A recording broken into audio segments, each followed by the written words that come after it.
شہید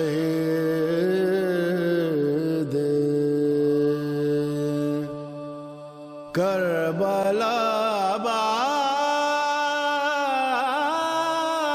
بابا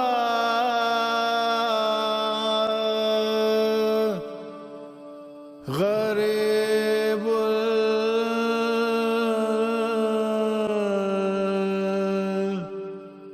بے وطن بابا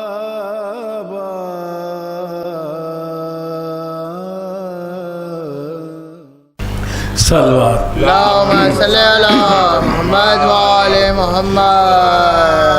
مجرئی خلق میں ان آنکھوں نے کیا کیا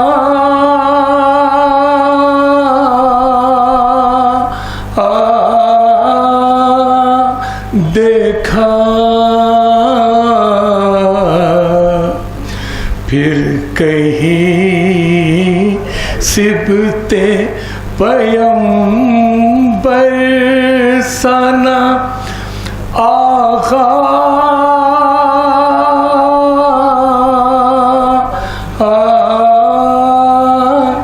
دیکھا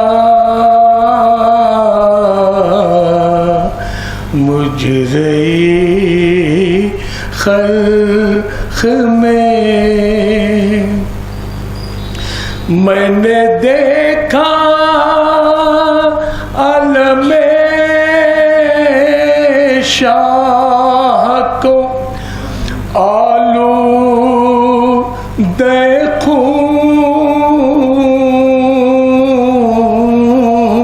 خون میں نے دیکھا علم شاہ کو آلودہ خون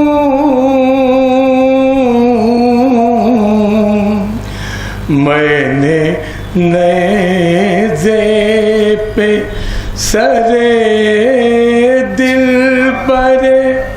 زہرا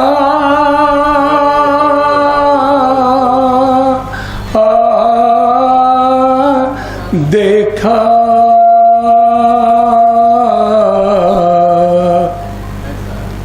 میں نے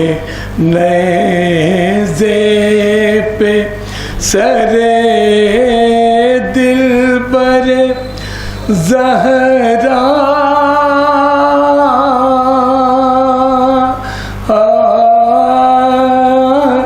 دیکھا ایک گٹری شہدی پشت پہ لائے جس میں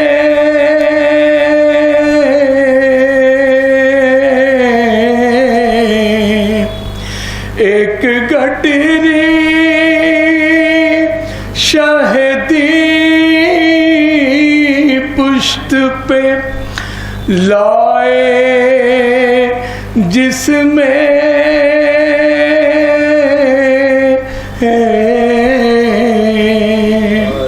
میں نے ٹکڑے ہوئے قاسم کا سراپا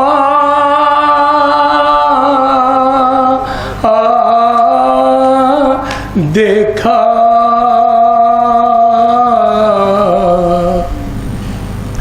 میں نے دیکھا علی اصغر کا گلا خون میں تر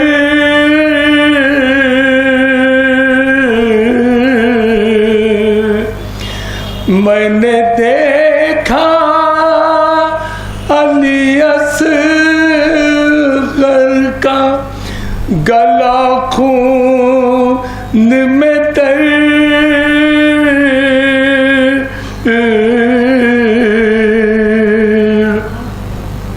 میں نے عباس عباس کو ریتی پر تڑپتا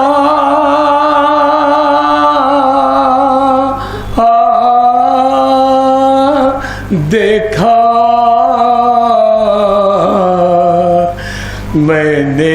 عباس کو ریتی پر تڑپتا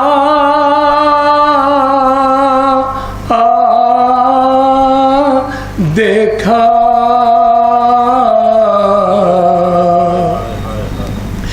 گر پڑے صبح نبی شام کے ہاتھوں سے جگر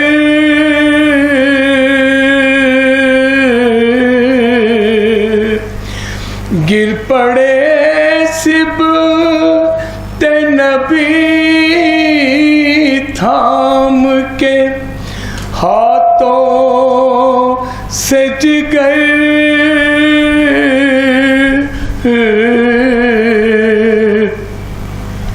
علی اکبر کو جو ریتی پر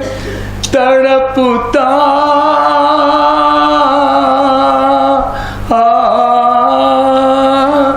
دیکھا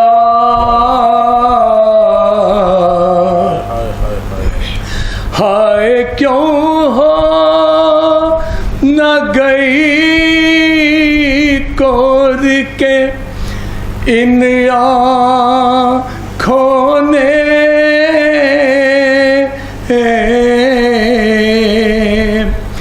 ہائے کیوں ہو نہ گئی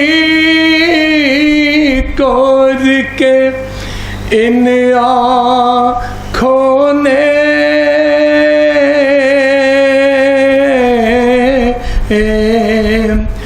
قید خانے میں سکینہ کا جنازہ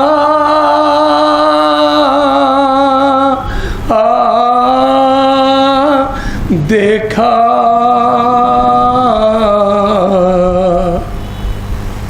قید خانے میں سکینہ کا جنازہ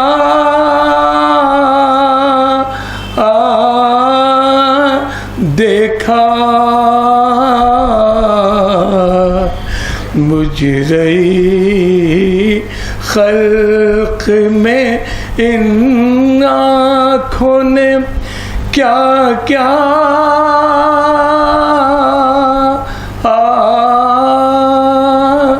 دیکھا مجرئی خلق میں صلوات اللہم صلی علی محمد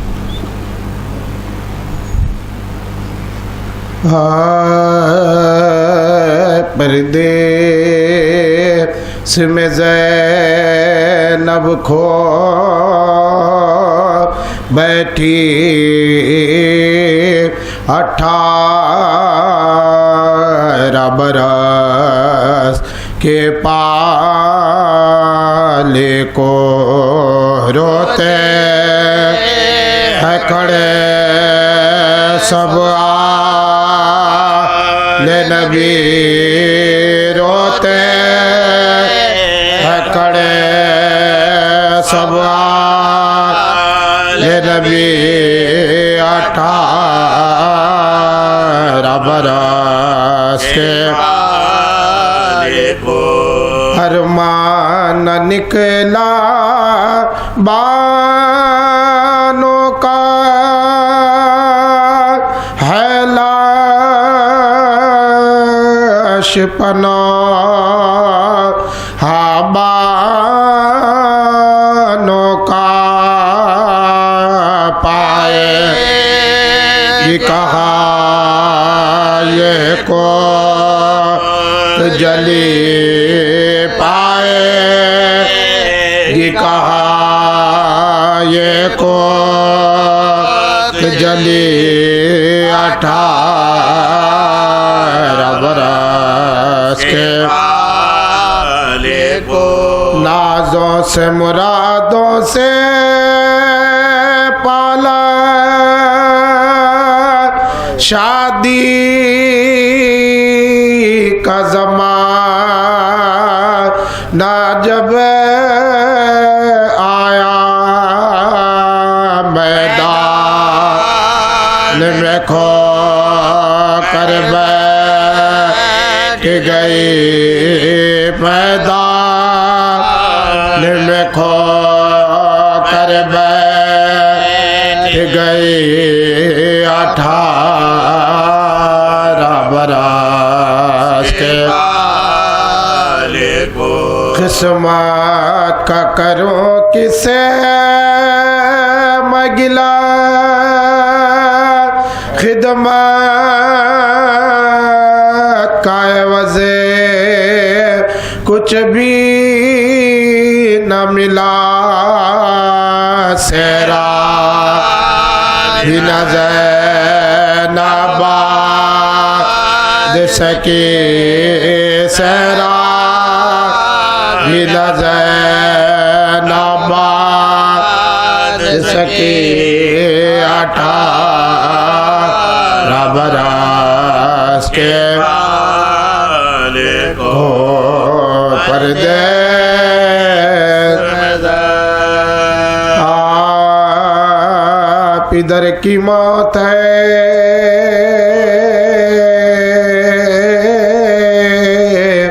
مرنا جوان بیٹے کا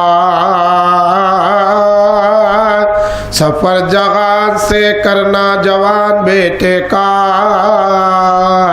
غضب ہے خون میں بھرنا جوان بیٹے کا ستم ہے جیسا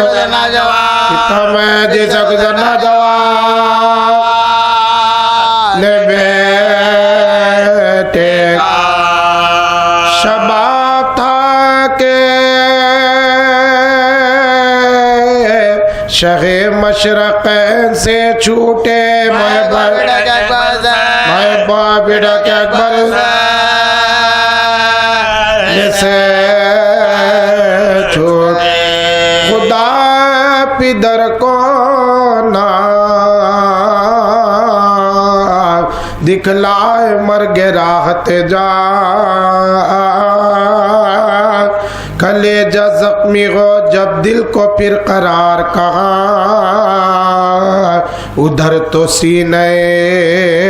اکبر سے گزری نو کے سینہ لہوئے دروا چشمے لے دیے سرا تڑپ کے جانبے گردو نگاہ کی شینے زمین ہل گئی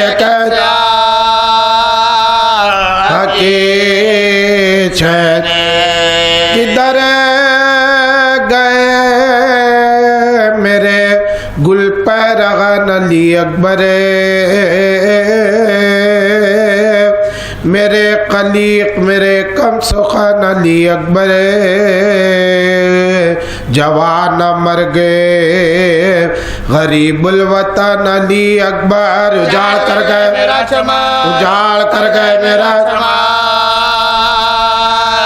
علی بلا کے گھر سے یہاں اشقیاء نے لوٹ لیا دعائے کبج کربلا نے لوٹ پکارتے تھے کہ اے شیر پھر پکار مجھے نہیں بتانے کے لاشا یہ نہ بیکار مجھے تیرے فراق میں ہے زیست ناگوار مجھے صدا سنا دے مچت خیر کربار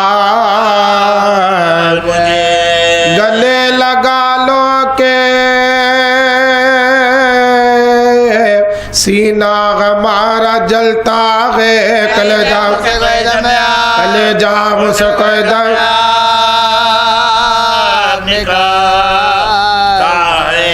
پکاری دیوڑی سے بانو پسر ملا کے نہیں بتاؤ مرغ میں زخم جگر ملا کے نہیں ستم کے ابر میں میرا قمر ملا کے نہیں علی کے لال والے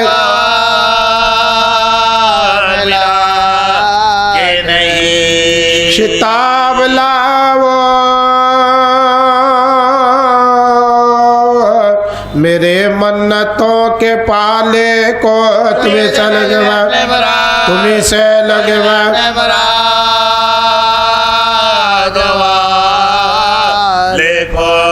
صدا یہ سنتے ہی سلطان بیرو بر دوڑے یہ درد دل تھا کہ تھامے ہوئے جگر دوڑے کبھی تو فوج پار مانند شیر نر دوڑے کبھی ادھر گئے روتے ادھر دوڑ لٹی ہوئی وہ کمائی بس تلاش ملی زمیں پاکن غلطہ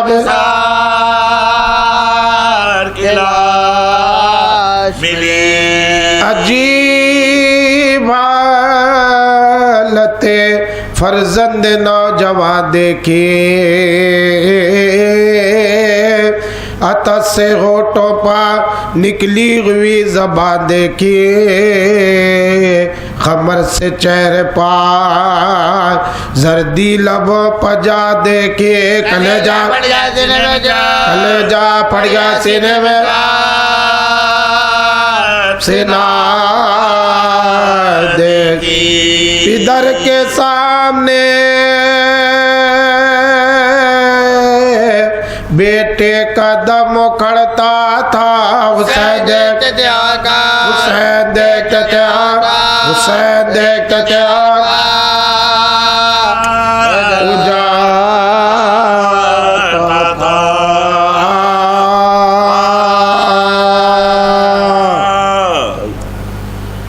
صلوات پر اللہم صلی علی محمد و آل محمد مختل میں گر رہا ہے مختل میں گر رہا ہے سنبھالو حسین کو یا فاطمہ ردا میں چھپا لو حسین کو یا فاطمہ ردا میں چھپا لو حسین کو پیوست ہے غریب کے پہلو میں برچھیاں تم کو بھی اٹھنے دیتی نہیں ٹوٹی پھسلیاں لے کر علی کا نام لے کر علی کا نام اٹھا لو حسین کو یا فاطمہ ردا میں چھپا لو حسین کو دیوار و در کے بیچ جو ارمان رہ گئے رکھی ہوئی تھی دل میں جو محسن کے واسطے وہ لوریاں بھی آج وہ لوریاں بھی آج سنا لو حسین کو، یا فاطمہ رضا میں چھپا لو حسین کو۔ 16 پہر کی پیاس ہے اور ہے لبوں پہ دم، دے کر غریب بیٹے کو عباس کی قسم، پانی اگر ملے تو، پانی اگر ملے تو پلا لو حسین کو، یا فاطمہ رضا میں چھپا لو حسین کو۔ شہ کی غریب بیٹی کے ارمان کی طرح، گودی میں لے کے تیسری شعبان کی طرح، کچھ دیر ہو سکے تو، کچھ دیر ہو سکے تو سلا لو حسین کو، یا فاطمہ رضا میں چھپا لو حسین کو۔ حیدر تڑپ رہے ہیں، پیغمبر ہے بے قرار، تم کیسے سن رہی ہو صدائیں یہ بار بار، ایک شور ہے زمین پر، ایک شور ہے زمین پر، گرا لو حسین کو، یا فاطمہ رضا میں چھپا لو حسین کو۔ صلوات اللہم صلی علی محمد وعلی محمد۔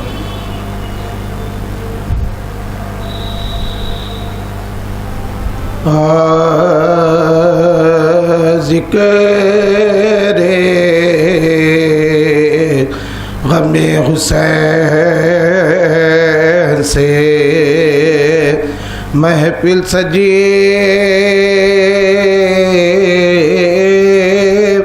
رہی،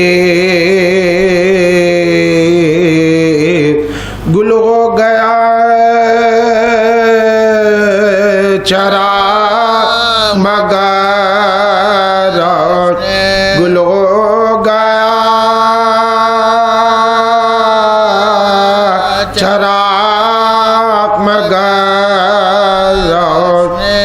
اکبر کے بعد زیست میں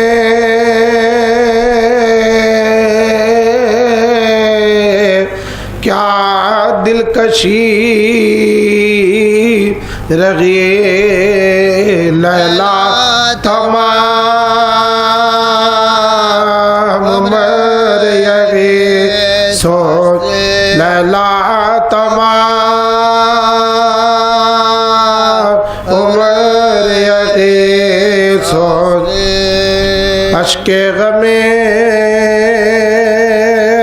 حسین کا ٹوٹا نہ سلا رومال فاطمہ میں غم شان، رومال فاطمہ میں غم شان میرا، خیمے پورا سے تو ہٹائے گئے مگئے عباس نامدار کی تیاری چڑھ عباس نامدار کی تیاری چڑھے عباس لینے آئے جو میدان کی رضا زینب بس اپنے بازوں کو دیکھ زینب بس اپنے بازوں کو دیکھ بلوے میں بے ردا سرے زینب کو دیکھ کرے اللہ جانے کیسے قیامت رکے اللہ جانے کیسے قیامت رکے راہی ذکر غم حسین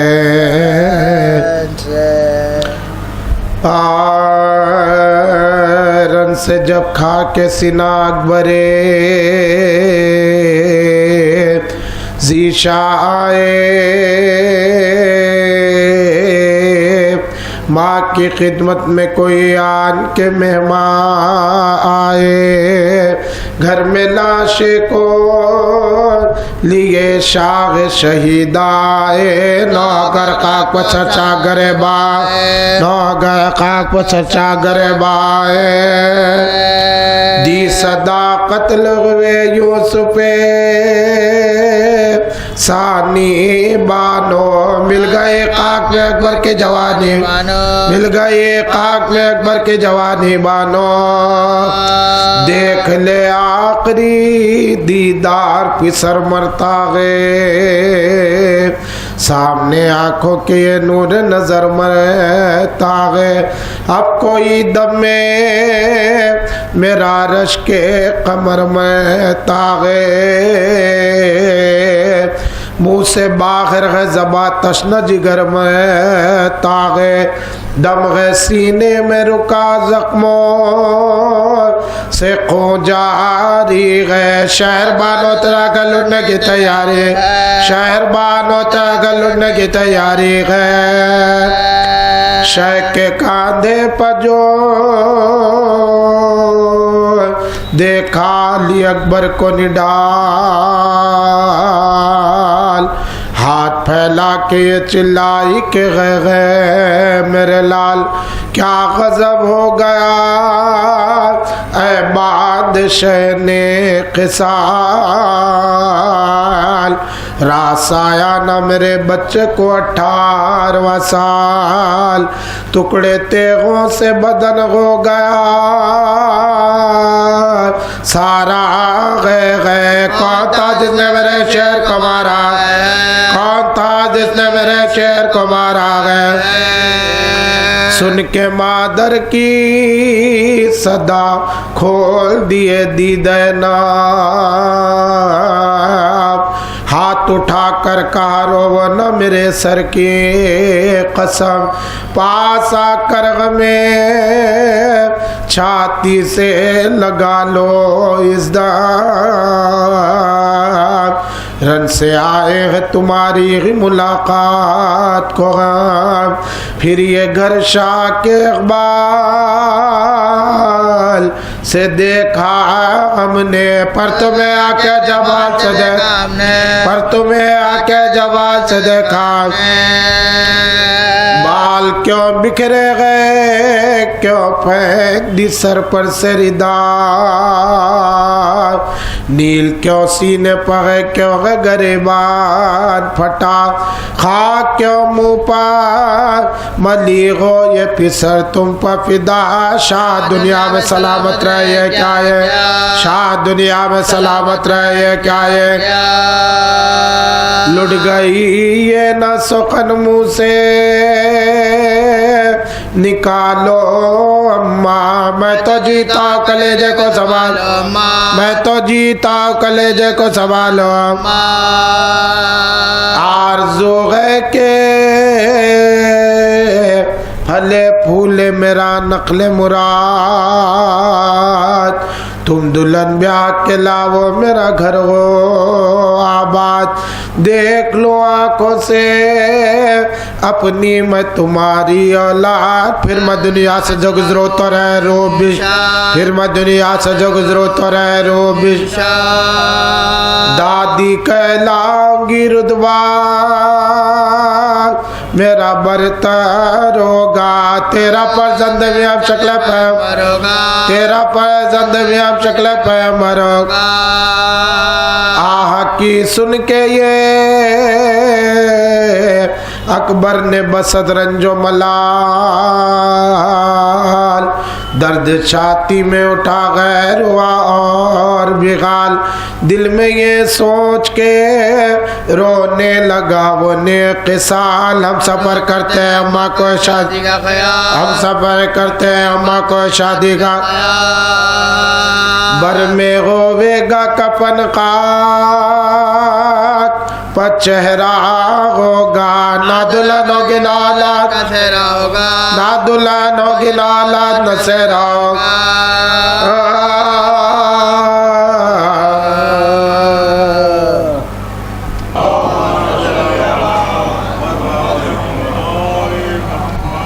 ایک بلند ترین صلوات اور بارگاہ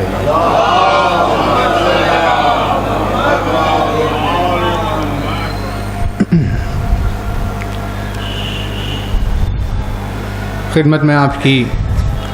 ان مجالس عشرہ کی مضامین کے اعتبار سے یہ عرض کر دیں کہ چونکہ حالات جو گزرے ہوئے ہفتے میں ہمارے موافق نہیں تھے جن کی وجہ سے کچھ مجالس جو پوسٹ پونڈ ہوئی اسی لیے ان مجالس میں جو عنوان سوچ کر رکھا تھا وہ عنوان ویسے ہی رہ گیا لہٰذا آپ کی خدمت میں آج اور کل اس چھوٹے ہوئے عنوان پر انشاءاللہ یہ 2 تقاریر کے بعد آنے والی آئندہ مجالس میں اس مضمون پر آپ کی خدمت میں ذکر کریں گے کہ جو ان مجالس اعضاء کے لیے سوچ کر رکھا تھا سلسلہ شب اربعین تک روزانہ 7:30 بجے یہاں مجالس اعضاء کا سلسلہ ہے مومنین سے شرکت کی گزارش ہے ایک بلند ترین صلوات اور پڑھ دیجیے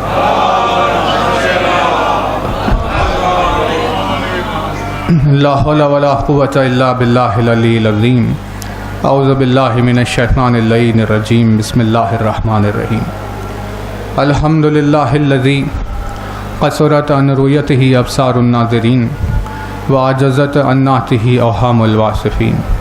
صلی علی محمد وآلہ الطاہرین ولعنۃ اللہ علی اعدائہم وقتلتہم اجمعین من الآن الی قیام یوم الدین اما بعد فقد قال اللہ سبحانہ تبارک و تعالی فی کتابہ المبین وقولہ الحق بسم اللہ الرحمن الرحیم الحمدللہ رب العالمین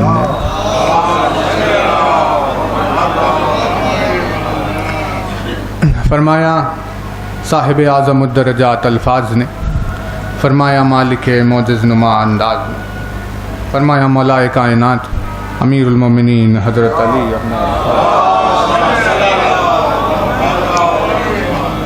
مولائے کائنات کے جس مبارک و مقدس فرمان سے آپ کی خدمت میں مجلس کا آغاز ہے اپنی اس بے مثل و بے نظیر حدیث میں مولائے کائنات نے کچھ لوگوں کی تعریف کی اپنے اس فرمان میں مولا نے یہ بتایا کہ انسان کے مزاج میں کیا چیز پائی جاتی ہے جو کہ بری ہے، لیکن اس بری چیز کے پائے جانے کے باوجود ایسا کیا ہوتا ہے جس کی وجہ سے وہ قابل تعریف ہو جائے؟ دونوں چیزوں کو اپنے اس ایک فرمان میں مولا نے بیان کیا اور ارشاد فرماتے ہیں، یعنی برائی جو انسان میں پائی جاتی ہے وہ ہے انسان کا خطا کار ہونا، کیونکہ انسان اپنے وجود میں معصوم نہیں ہے، اسی لیے کبھی اس سے بھول ہو جاتی ہے، کبھی غلطی ہوتی ہے، کبھی چوکتا ہے۔ یہ ایک ایسی برائی ہے جو انسان کی خلقت میں پائی جاتی ہے، یعنی انسان اپنے وجود میں کبھی معصوم نہیں ہوگا۔ پروردگار عالم نے جیسے انبیاء کو، جیسے فرشتوں کو، جیسے اس نے اپنی حجتوں کو معصوم رکھا، جیسے خود اس کی ذات معصوم ہے، یہ عصمت ایسی ہستیوں میں تقسیم ہو گئی۔ لیکن انسان کے لیے ارشاد ہوا کہ وَكَانَ الْإِنسَانَ ظَلُومًا جَهُولًا، کہ انسان اپنے مزاج میں، اپنی خلقت میں ظلم اور جہل رکھتا ہے، اس سبب سے غلطیاں بھی کرتا ہے، بھول بھی جاتا ہے، جہالت کی وجہ سے کسی پر زیادتی کرتا ہے، یہ ساری چیزیں مولا نے فرمایا یہ ہے ایک عیب جو انسان میں پایا جاتا ہے۔ لیکن اس عیب کے باوجود مولا نے انسان کو ایک صفت کی وجہ سے قابل تعریف کہا، اور وہ ایک صفت ہے کہ اپنی خطا کو قبول کر کے اسے درست کر لینا۔ مولا نے فرمایا مزاج انسانی میں خطا پائی جاتی ہے، بھئی چلتے چلتے اس نے کوئی غلطی کر دی، لیکن مولا نے اس کی اس خطا پر سرزنش نہیں کی، کیونکہ علی جانتے ہیں کہ وہ اپنے وجود میں معصوم نہیں ہے، اسی لیے غلطی تو اسی ہونی تھی۔ لیکن مولا نے تعریف کی ان لوگوں کی کہ جب انہیں ان کی غلطی کا احساس دلایا جاتا ہے تو اس وقت وہ اس حقیقت کو سمجھ کر اپنی غلطی کو درست کر لیتے ہیں۔ مولا فرماتے ہیں خوشا نصیب اس شخص کے کہ جسے جب ہدایت دی گئی تو اس نے ہدایت کو قبول کر لیا، خوشا نصیب اس شخص کے جسے جب راستہ بتایا گیا تو اس نے راستے کو دیکھ لیا، اور آہستہ آہستہ اپنے کردار کو سنوارتے ایک روز اپنے دامن سے اس نے گناہ کے دھبے کو مٹا دیا۔ ہے نا توجہ؟ یعنی مولا فرماتے ہیں کہ خطا کرنا جو اس کا مزاج ہے یہ اس وقت قابل مذمت ہو جاتا ہے جب وہ خطا کرنے کے بعد نادم نہیں ہوتا، جب غلطی کرنے کے بعد سدھارنے سے انکار کرتا۔ مولا نے فرمایا اس وقت وہ قابل مذمت ہے، لیکن اگر غلطی کو سدھارنے کی کوشش کر رہا ہے تو علی نے فرمایا پھر اس کی مذمت نہیں کی جائے گی، کیونکہ آہستہ آہستہ ہی صحیح، دیر سے ہی صحیح وہ راہ راست پر پہنچ جائے گا۔ اسی لیے پروردگار عالم نے 50,000 چیزیں، لاکھوں کروڑوں چیزیں کائنات میں رکھی ایسی کہ جن میں انسان کے لیے اس نے عبرت رکھی، کہ بھئی ہم نے تمہارے لیے ایسی بہت ساری چیزیں بنائی، اب تمہیں یہ چاہیے کہ تم ان میں سے عبرت حاصل کر لو۔ حتیٰ کہ قرآن نے کہا کہ ہم نے تمہارے لیے جانور میں عبرت رکھی ہے، یعنی انسان ہونے کے وقار میں کہیں اس حقیقت کو بھولا نہ دینا کہ اگر تمہیں جانور سے کچھ چیز سیکھنے کو مل رہی ہے تو اس سے بھی سیکھ لو۔ مولا فرماتے ہیں کہ اگر وہ عبرت کا مقام ہے تو یہ کہہ کر اسے نظر انداز نہ کرنا کہ بھئی ہم انسان ہیں اور وہ جانور ہے، بھلا جانور ہمیں کیا سکھائے گا، بلکہ مزاج اہل بیت یہ ہے کہ اگر جانور سے ہمیں کچھ سیکھنے کا موقع مل رہا ہے تو ہمیں کہا گیا کہ ہمیں اس سے وہ سبق سیکھ لینا چاہیے۔ ایسی کئی ساری چیزیں ہیں کہ جن کو ہمارے لیے عبرت کا سامان بنایا گیا۔ انہی میں سے آپ کی خدمت میں جو عرض کرنے کی خواہش ہے وہ ہے گزرے ہوئے زمانے میں کچھ ہستیوں کی قلم سے لکھے جانے والے مرثیے۔ آپ کی خدمت میں آج اور کل ایک مرثیے کی کچھ خصوصیات کی طرف اشارہ کرتے ہوئے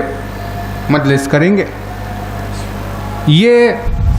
ایک مرثیہ ہے جو انیس نے لکھا، اور ایسا مرثیہ کہ جس مرثیے میں اتنی گہرائیاں پائی جاتی ہے کہ لوگ اس پر 200 برس سے غور کر رہے ہیں، اور اتنی زیادہ بشر کے قلم میں اتنی زیادہ صلاحیت کا پایا جانا اس بات کی دلیل بن گیا کہ اس کے ہاتھ کو تھام کر کوئی اور اس سے یہ لکھوا رہا تھا۔ یعنی اگر انسان اپنی صلاحیت سے لکھنے بیٹھے تو بھلے ہی اپنے دوست و احباب اور محلے اور معاشرے کے اعتبار سے لکھ سکتا ہو، لیکن کبھی خاندان اہل بیت کے تعلق سے نہیں لکھ سکتا جب تک کہ اس کے لکھنے میں تائید خدا شامل نہ ہو جائے۔ اور پھر جن لطائف کی طرف اس مرثیے میں اشارہ کیا گیا وہ ایسے قیامت کے لطائف ہیں کہ معلوم ہو جیسے کوئی سامنے کھڑا ہو کر وہ حال دیکھ رہا تھا، اور اس سامنے کھڑا ہو کر حال کو دیکھنے کے باوجود کچھ لوگ جو قلب کی وہ بصارت نہیں رکھتے، وہ بصیرت نہیں رکھتے، وہ سامنے ہونے والی چیز کو بھی اتنی غور سے نہیں دیکھتے کہ جتنا 1400 برس پہلے کے واقعات کو انہوں نے دیکھ لیا۔ تو ہم نے یہ ارادہ کیا تھا، حالانکہ 26 اور 27 محرم کی مجلس کا ارادہ تھا، لیکن بات یہاں تک پہنچ گئی، تو آپ کی خدمت میں اسی مرثیے کو انشاءاللہ آج اور کل اگر ممکن ہو تو آج ختم کرنے کی کوشش کریں گے، لیکن اگر وقت نے ساتھ نہ دیا تو انشاءاللہ کل اسے آگے بڑھائیں۔ سب سے پہلے کہ اس طرف ذہن اسی لیے متوجہ ہوا کیونکہ اب یہ دور، یہ زمانہ، یعنی یہ مہینہ، یہ تاریخ سپتمبر 2022 یا ماہ صفر 1441 ہجری اگر آپ لیں، یہ دور ہمارے شہر کے لیے وہ سب سے زیادہ یعنی آخری حد کے اطراف والا زمانہ ہے جہاں ہمیں مرثیوں کا شعور ہونا بے انتہا ضروری ہو گیا۔ کیونکہ اگر آپ نگاہ دوڑا کر دیکھیں گے تو آپ کو اس سرزمین پر قلم کے ماہرین بے انتہا کم نظر آئیں گے۔ اس شہر کی تاریخ میں آپ کو بہت بڑے نام ملیں گے، لیکن وہ جو گزرے ہوئے ان کی بات نہیں کر رہے۔ اب اگر آپ دیکھیں کہ بھئی ابھر کر کون سامنے آ رہا، جو دنیا تمام میں اپنے کلام کی وجہ سے مشہور ہے، وہ جو ایک آخری بیچ گزر چکا ہے، ان کی بات نہیں چل رہی۔ بات چل رہی ہے کہ اب اگر آپ دیکھیں کہ بھئی کون ہے وہ نوجوان جس نے قلم اٹھایا اور مدحت اہل بیت کی کوشش کی، تو آپ کو کوئی نظر نہیں آئے گا، کیونکہ یہ بے انتہا افسوس کا مقام ہے۔ اسی لیے ہم نے یہ چاہا کہ کوشش کرے کہ مرثیے کا شعور پیدا ہو جائے، کیونکہ مدحت اہل بیت میں لکھنا انسان کے باطن میں موجود مزاج کا پتہ دیتا ہے۔ مدحت اہل بیت میں قلم کا چلنا اس کی فکر کی، سوچ کی تکرار کا پتہ دیتا ہے، کیونکہ اگر کوئی ایک مصرع لکھ رہا ہو تو وہ مصرع اس وقت تک کاغذ پر لکھا نہیں جا سکتا جب تک 50 مرتبہ پہلے اس کے ذہن میں اس کی تکرار نہ ہو جائے، اور اس تکرار سے ہمیں یہ معلوم ہوتا ہے کہ ہاں وہ اٹھتے اور بیٹھتے، سوتے جاگتے اہل بیت کے تعلق سے سوچ رہا تھا، ہے نا؟ یہ ایمان کی دلیل ہے۔ یہ کیسا ایمان ہوا کہ ہم اپنے 24 گھنٹے میں ان کے لیے صرف آدھا گھنٹہ سوچ رہے ہیں اور 23.5 گھنٹے ہم دوسری چیزوں میں مشغول اگر ہو جائیں، تو یہ ایمان کی حقیقت نہیں ہوگی، بلکہ ایمان تو یہ ہے کہ 24 گھنٹے ذہن کے باطنی حصے میں بس ان کا خیال چل رہا، تب جا کر کہیں کسی قلم سے کچھ الفاظ نکل کر باہر آتے ہیں۔ بے انتہا ضروری ہمارے لیے یہ ہو گیا کہ ہم اردو سے اپنے آپ کو خرید لے جائیں۔ دیکھیے لینگویج ہے، کچھ لوگوں کا نظریہ یہ ہے کہ بھئی انگلش یعنی قابلیت، اردو یعنی ایسے نہیں ہوتا۔ بھائی زبان کا ماہر زبان کا ماہر ہے، چاہے کسی بھی زبان کا ماہر کیوں نہ ہو، جتنی قابلیت اسے کسی ایک زبان میں مہارت کے لیے پڑتی ہے اتنی ہی قابلیت دوسری زبان کی مہارت کے لیے ضروری ہے۔ اور اگر آپ دیکھیں تو احساس و جذبات کو جس طرح اردو بیان کرتی ہے ویسے انگلش بیان نہیں کر سکتی۔ احساس کو، جذبات کو، انسانیت کے بواطن کو جس طرح اردو ظاہر کرتی ہے اس طرح دوسری زبان نہیں کرتی۔ پروردگار عالم نے چنی، اسی لیے عربی مبین کی برابری کوئی کر نہیں سکتا، لیکن اگر آپ فہرست سے عربی کا نام ہٹا دے تو پھر زبانوں کی سرتاج اردو زبان ہوگی، اپنی وسعت اور بواطن کے اظہار کی خاصیت کے سبب۔ اسی لیے ہمیں بے انتہا ضروری ہے کہ ہم اردو کی طرف توجہ دیں۔ بھائی زبان ہے ہمارے ہاتھ سے چھوٹ رہی ہے، یعنی ایک وقت کہ جب اس زبان کے کسی ایک دقیق لفظ کے معنی کے لیے حیدرآباد کی طرف رجوع کیا جاتا تھا، اب ہمیں ایسے دیکھنے مل رہا ہے کہ آسان ترین لفظ بھی اگر سامنے رکھا جائے تو اس کو سمجھنے والا کوئی ملتا نہیں۔ لہذا اس خاکسار کی طرف سے بس دیکھیے یہی بات ہے کہ آپ چاہے تو خود اپنے اہل و عیال، اولاد، خاندان، بھائی بہن، دوست، احباب، جو بھی، یا خود یا کسی میں اس زبان کی دلچسپی پیدا کریں، اردو زبان کی۔ اور اردو زبان نے جب آہستہ آہستہ آہستہ پروان چڑھنا شروع کیا تو ایک وقت آیا جب مرثیہ نگاری عام نگاہوں کے سامنے آنے لگی، اور لوگوں نے دیکھا کہ بھئی اردو زبان میں ایک انداز کلام کی وسعت کے اعتبار سے پیدا ہوا، اور ہوتے ہوتے ہوتے بات کہاں سے کہاں پہنچ گئی۔ تو آج اگر آپ اس زبان میں مدحت اہل بیت کو تلاش کرتے ہوئے جائیں تو دو نام سامنے آتے جنہوں نے اس میدان میں شہنشاہی حاصل کی، انیس اور دبیر۔ انہی کا ایک مرثیہ، انیس کا ایک مرثیہ آپ کی خدمت میں عرض کر رہے ہیں، لیکن اس سے پہلے کہ آغاز ہو دیکھیے مرثیہ کسے کہتے، بہت توجہ رہے، یہ بات آپ کو آگے پہنچانی ہے، آنے والی نسل تک پہنچانی ہے۔ مرثیہ کسے کہتے؟ مرثیہ کہتے ہیں کسی کے غم و اندوہ و مصائب کو بیان کرنا۔ مرثیہ کہتے ہیں کسی کی خدمت میں تعزیت کے پیش کرنے کو، یعنی اگر کوئی غم کا ماحول ہو تو اگر آپ اس غم کے ماحول میں جس نے غم اٹھایا ہے اگر اس کے دل کی تسکین کے لیے کچھ کہنا چاہیں تو اس کے ایک ذریعے کا نام مرثیہ ہے، یعنی تعزیت کا ایک طریقہ۔ الفاظ بات ہے، تعزیت کا ایک طریقہ، جیسے کہ اگر کسی گھر میں کوئی انتقال ہو جائے، کوئی حادثہ ہو جائے، ہمارے عزیز و اقارب کے پاس اگر ہو جائے اور اگر آپ جائیں اپنے عزیز سے ملنے کے لیے اور افسوس کا جو اظہار کرتے کہ بھئی یہ جو تکلیف ہوئی ہے، یہ جو حادثہ یہ سامنے ہوا،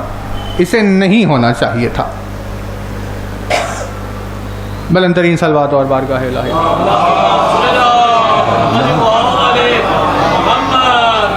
تھوڑا سا سمٹ کر مومنین قریب ہو جائیں تو ہمارے ذکر کے لیے آسانی ہوگی۔ ایک بلند ترین صلوات اور بارگاہ۔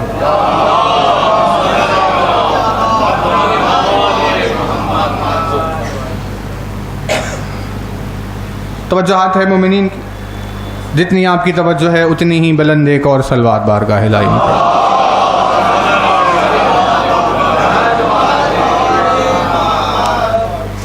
سب سے پہلے کہ ڈیفینیشن واضح ہو کہ مرثیہ کہتے کسے ہیں۔ مرثیہ کہا جاتا ہے کہ اگر آپ کسی کو تعزیت دینا چاہیں تو اس کے ایک ذریعے کو مرثیہ کہا جاتا ہے، کہ اگر کسی پر کوئی تکلیف کا وقت آ جائے، مصیبت کا زمانہ آ جائے، اور اگر آپ اس زمانے میں اس کے دل کی تسکین کے لیے کچھ کہنا چاہیں تو اس میں سے ایک ذریعہ مرثیہ ہے۔ تعزیت کے اظہار کے وسیلے کو مرثیہ کہا جاتا ہے۔ لیکن جب مدحت اہل بیت میں مرثیہ آیا تو اس میں ایک نیا رنگ ہے، اور وہ یہ ہے کہ اس مرثیے میں صرف درد اور مصائب بیان نہیں ہوں گے، بلکہ ان کے مرثیے میں ان کی شان و شوکت، عظمت و فضائل بھی بیان ہوں گے۔ پہ توجہ رہے، اس کا مقصد آپ کی خدمت میں واضح ہے کہ فضائل کا بیان کرنا اسی لیے ضروری ہو گیا تاکہ جب تعزیت پیش کی جائے تو گریے میں اضافہ رہے، تاکہ جب آپ اپنی طرف سے اظہار کرنا چاہے تعزیت کا تو سامنے والے کے رونے میں کوئی کمی نہ رہے،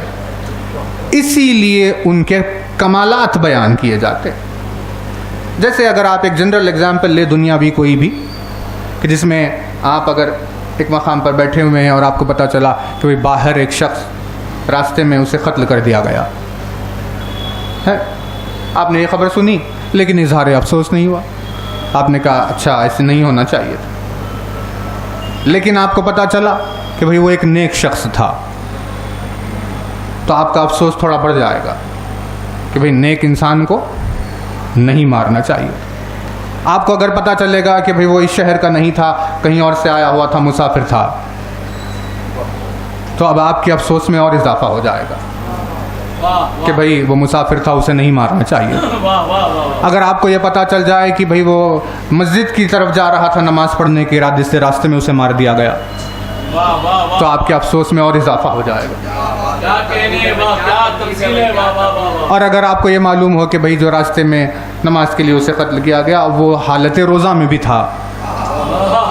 تو اب آپ کے افسوس میں اور اضافہ ہو جائے گا۔ یعنی جتنا زیادہ آپ کو سامنے والے کے کمال کا پتہ چلے گا اتنا ہی زیادہ اس پر ڈھائے جانے والے ظلم کی وجہ سے گریہ ہوگا، افسوس میں اضافہ ہوگا اس وقت جب کمال کے اضافے کا پتہ چلے۔ اسی لیے جب مدحت اہل بیت میں مرثیہ آیا تو اس وقت مرثیے کا رنگ یہ ہوا کہ شان و شوکت و فضائل پہلے ان کے بیان کرے، تاکہ جب مصائب کی طرف آئے تو دنیا یہ سمجھ سکے کہ کس کے ساتھ کیا کیا گیا۔ کیونکہ اگر ہمیں یہ نہ پتا چلے کہ کس کے ساتھ ہوا ہے تو کیا ہوا ہے وہ محض ایک خبر ہو کر رہ جائے گی۔ ہے توجہ؟ بھئی اخبار اٹھائے، اخبار اٹھا کر پڑھنے لگے کہ بھئی وہاں یہ ہو گیا، آپ نے کہا بھئی ٹھیک ہے، اخبار بند کر دیا، رکھ دیا، محض خبر ہے اور کچھ نہیں، ہے نا۔ لیکن اگر آپ کو کمالات کا پتہ چلے تو اب وہ خبر نہیں ہے، اب وہ درد ہے۔ اسی لیے اگر مجلسوں سے فضائل دور ہو جائیں تو صرف مصائب چلتے چلتے چلتے ایک زمانہ آئے گا جس زمانے میں مصائب محض خبر ہو کر رہ جائیں گے۔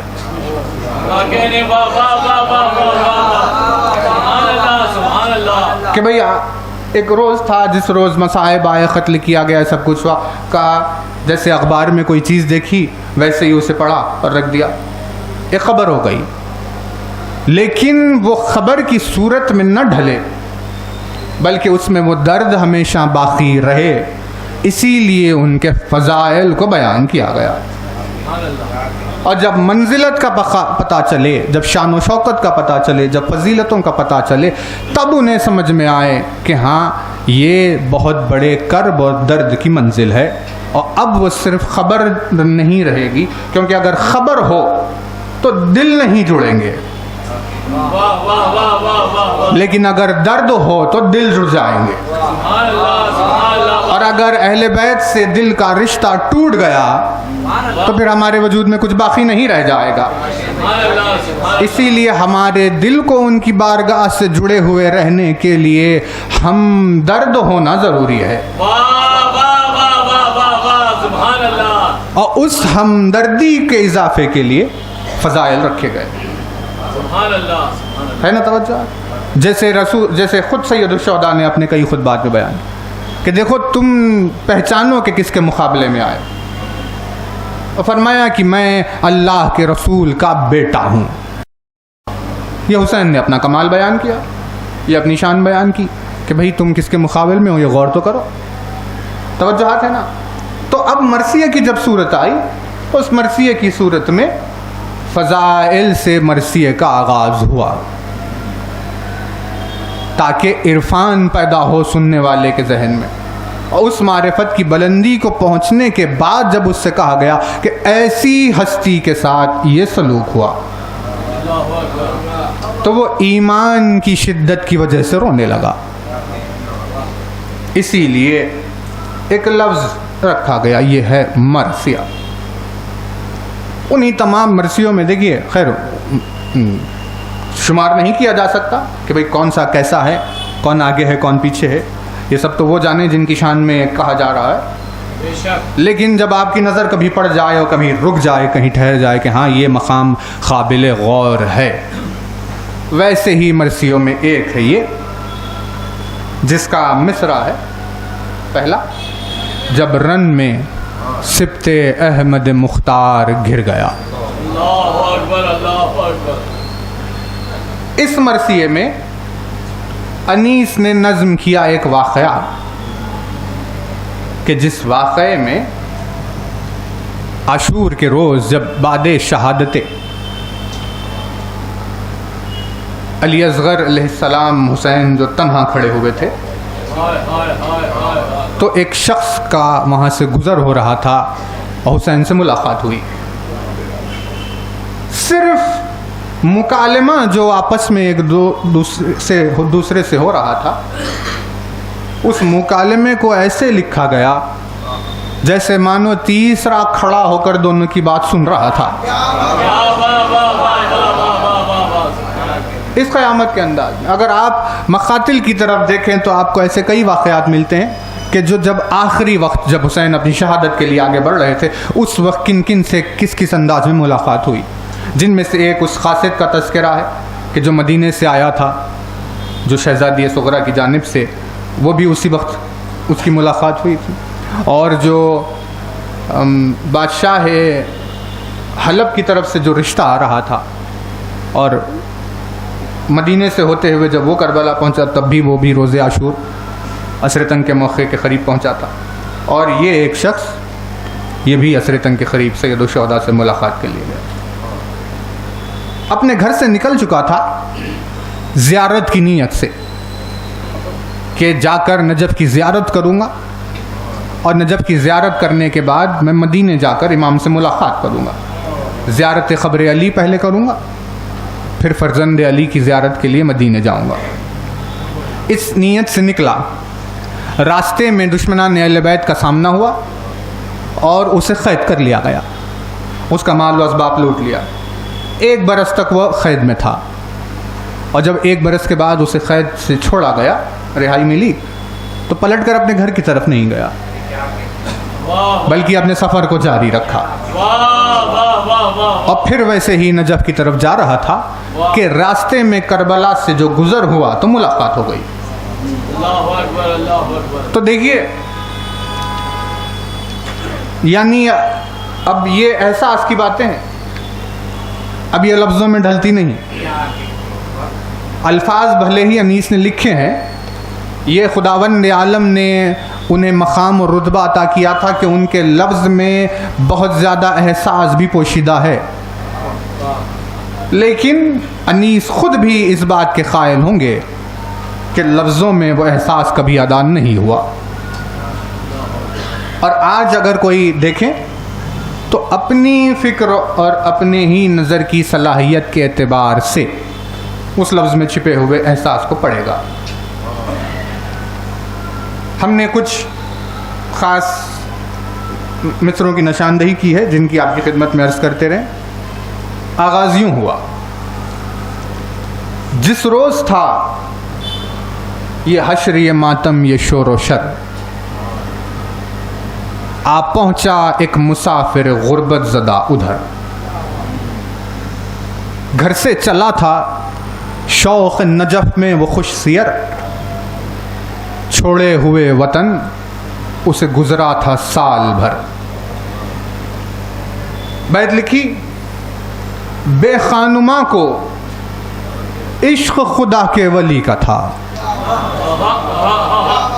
مشتاق وہ زیارت قبر علی کا تھا۔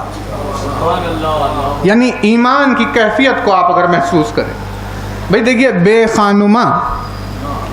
جس میں، یعنی وہ جس کو کسی چیز میں مزہ نہیں آتا۔ بے خانمہ کسے کہتے ہیں؟ نہ اسے کھانے کا شوق، نہ اسے پینے کا شوق، نہ لباس پہننے کا شوق، نہ زندگی جینے کا شوق، نہ لوگوں سے ملاقات کا شوق، کچھ بھی نہیں۔ یعنی اسے کوئی چیز کی چاہت ہے ہی نہیں، بے شوق انسان بے خانمہ ہے۔ ایسا جو دنیا سے بے خانمہ ہوا تو اس کے دل میں ایک شوق پیدا ہوا۔ اب مصرے میں یوں باندھا انیس نے کہ بے خانمہ کو عشق خدا کے ولی کا تھا۔ بھائی توجہ، یعنی ہر طرف سے منہ موڑے ہوئے تھا، کسی چیز میں اس کو دلچسپی نہیں تھی، پوری دنیا سے اپنے دامن کو بچائے ہوئے جو اپنی تنہائیوں میں رہتا تھا، تو پروردگار عالم نے اس کے قلب میں شوق علی کو پیدا کیا، اور جو کسی چیز کو پسند نہیں کرتا تھا وہ عشق علی میں گرفتار ہوا۔ بے خانمہ کو عشق خدا کے ولی کا تھا، اور کسی چیز کا اشتیاق نہیں، لیکن مشتاق وہ زیارت قبر علی کا تھا۔ بھئی ہے دو مصرے بشر کے لکھے ہوئے، لیکن آپ دیکھیے کہ احساس کا کیا حال ہے۔ بے خانمائی انسان کو عشق علی کی طرف لے جاتی ہے، اسی لیے انسان کو بے خانمہ ہونا ضروری ہے کہ اپنے وجود میں اگر 50 شوق رکھتا ہے تو یہ 50 شوق اس کے آڑے آ جائیں گے جب وہ صراط مستقیم کی طرف جانا چاہے گا۔ کہا کہ بھائی اگر گھر میں آرام و آسائش کا خواہش مند ہے، کھانے اور پینے کا خواہش مند ہے، سفر کرنے سے ڈرتا ہے، یہ ساری چیزیں جو بھی ہو، جس بھی چیز کا شوق ہو، کہا انہی چیزوں میں وہ مبتلا ہو گیا۔ اب جب ان میں مبتلا ہوتے ہوتے نہ جانے کہاں اس کی زندگی گزر گئی، اور پیغام اجل آ گیا۔ تو یہاں پر دور اندیشی کا عالم دیکھیے انیس کی، کہ لکھتے ہیں کہ اگر بے خانمائی ہو پوری دنیا سے تو پھر اس وقت شوق پیدا ہوتا ہے علی کی زیارت کا، اور وہ اپنی زندگی کے لمحے، بہت توجہ رہے، اپنی زندگی کے بیش قیمتی لمحے، ایک ایک لمحہ جو گزرتا ہوا دیکھتا ہے، اس تڑپ سے گزارتا ہے کہ کسی اور چیز میں صرف نہ کروں، کاش کے لمحے زیارت علی میں استعمال ہوئے ہوتے۔ نہیں توجہ نہیں کیا آپ نے؟ دیکھیے انیس لکھ رہے ہیں ایک زائر کا مقام، ایک زائر کا رتبہ، لیکن اگر آپ ایک مجلس حسین کو غور سے دیکھیں تو اگر ہماری زندگی میں بے خانمائی پیدا ہو جائے تو ہم اسی فکر میں رہیں گے کہ ہماری ایک ایک سانس جو نہ جانے کس کس چیز میں گزر جاتی ہے، کاش کہ ساری سانسیں حسین کی مجلس میں گزرتی۔ اللہ اکبر، اللہ اکبر۔ یہ چل رہی ہے سانس، اسی لیے احساس نہیں ہوا، لیکن جب رک جائے گی تو پھر اسے کھانا یاد نہیں آئے گا، اسے وہ پانی یاد نہیں آئے گا، اسے وہ اپنا آرام یاد نہیں آئے گا، اسے اپنی زندگی میں دوست و احباب اسے یاد آئیں گے وہ لمحے جن لمحوں میں وہ راہ نجات کو چھوڑ کر اپنے لہو و لعب میں مصروف رہا کرتا تھا۔ ہے نا توجہ؟ اسی لیے بے خانمائی بے انتہا ضروری ہے، اور یوں باندھا کہ بے خانماں کو عشق خدا کے ولی کا تھا، مشتاق وہ زیارت قبر علی کا تھا۔ پہنچا جو کربلا میں تو دیکھا یہ اس نے حال، تنہا کھڑا ہے ایک مسافر لہو میں لال، فوجیں ستم کی گرد ہے آمادہ قتال، چلتے ہیں تیر پانی کا کرتا ہے جب سوال، از بس کے اہل درد تھا بےتاب ہو گیا، پانی کے مانگنے پر جگر آب ہو گیا۔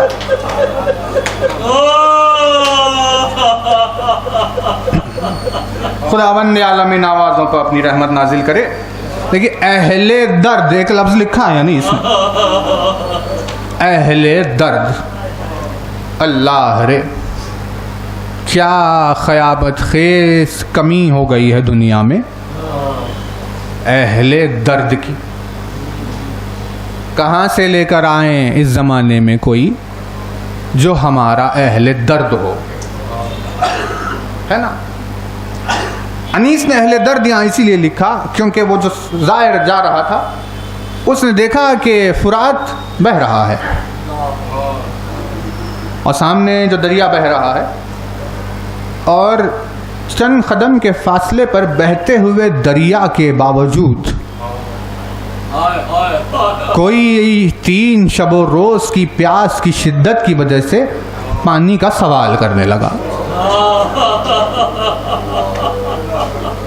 تو کیونکہ وہ اہل درد تھا اس نے کہا کہ یہ کیسا موقع ہے, یہ کیسا زمانہ ہے, یہ کیسی گھڑی ہے کہ جہاں سامنے آنکھوں کے دریا جو بہہ رہا ہے اس کے باوجود ایک ایسا کوئی پیاسا ہو. از بس کے اہل درد تھا بےتاب ہو گیا, پانی کے مانگنے پر جگر آب ہو گیا. یعنی اس کا کلیجہ پگھل گیا جب اس نے دیکھا کہ پہچانتا نہیں تھا حسین پانی مانگ رہے ہیں. جب اس نے دیکھا کہ دریا کے سامنے ہوتے ہوئے کسی پر ایسی پیاس طاری ہو گئی تو اہل درد ہونے کے سبب سے اس کا کلیجہ بھی پانی ہو گیا.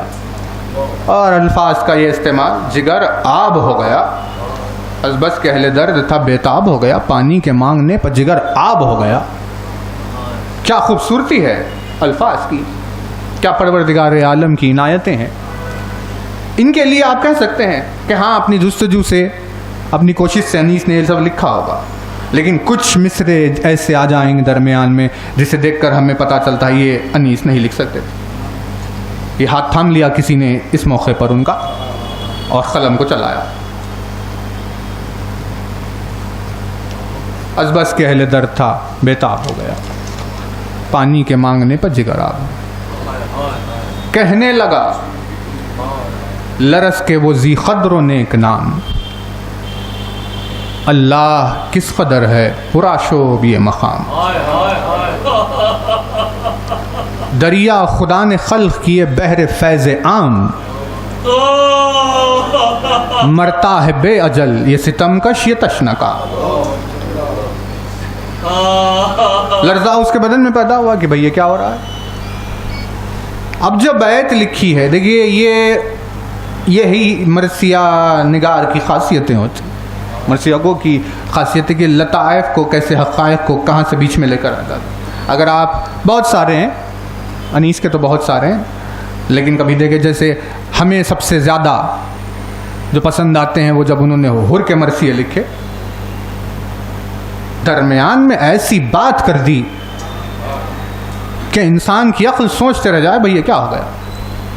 جیسے حر کے تقدیر کے پلٹنے کے تعلق سے انیس نے لکھا, ناکام کا یوں کام ملاقات میں بن جائے.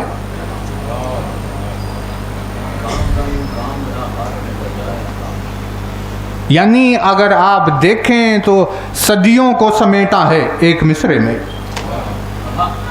ایسے ہی باندھا جاتا تھا. بھئی کہاوت ہے بیچ میں کوئی آئی, لیکن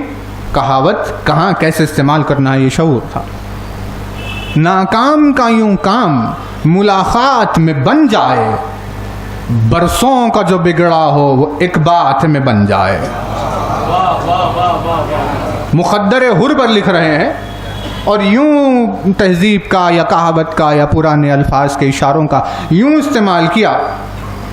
کہ سمجھ میں ہی نہیں آیا کہ کیسے باندھ دیا ہے. لکھتے ہیں کہ ناکام کا یوں کام ملاقات میں بن جائے, برسوں کا جو بگڑا ہو وہ ایک بات میں بن جائے. نیک جو امر ہے دل پر وہی ٹھن جاتے ہیں, جب خدا چاہے تو بگڑے ہوئے بن جاتے ہیں. صرف الفاظ ہے اور پروردگار عالم کی حکمت کی تاثیر جو اس نے تقدیروں پر بیان کی اس اعتبار سے یوں باندھ دیا کہ حر کے مقدر کے بدلنے کو لکھ رہے ہیں. ویسے ہی یہ ایک بیت جو انیس نے لکھی کہ جب وہ لرس کر دیکھنے لگا کہ یہ کیسا ماحول ہے, میں کہاں گیا, تو اس نے کیا کہا, ان سے بشر ڈرے. جنہیں خوف خدا نہیں، جلدی نکل چلو یہ ٹھہرنے کی جا نہیں۔ کیا بیت ہے، لیکن کتنی سامنے کی حقیقت کو پیش کیا۔ ان سے بشر ڈرے جنہیں خوف خدا نہیں، یعنی ہمیں اپنی زندگی میں ان لوگوں سے محتاط رہنا ہے جو خوف خدا نہیں رکھتا۔ ہم بے خوف اس سے ہو سکتے ہیں جس کے دل میں خدا کا خوف ہو،